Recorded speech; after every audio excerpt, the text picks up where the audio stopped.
সাতক্ষীরা জেলা বিএনপি নতুন আহ্বায়ক কমিটি অনুমোদন পাওয়ায় জেলা বিএনপি অঙ্গ ও সহযোগী সংগঠনের পক্ষ থেকে এক আনন্দ মিছিল অনুষ্ঠিত হয়েছে।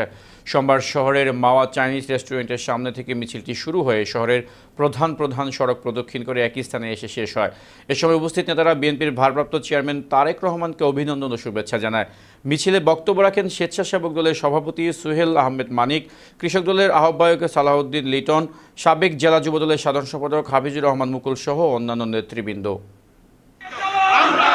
আপনাদের সাথে নিয়ে তাদের পাশে থাকবো এবং যারা আমাদের সাথে একত্রতা ঘোষণা করে আজকের এই কমিটিকে সাধুবাদ জানিয়েছে, আমরা তাদেরকে নিয়ে এবং যারা এই কমিটির বিপক্ষে যদি কোনো প্রকার অবস্থান নেয় নতুন কমিটি উপহার দিয়েছেন।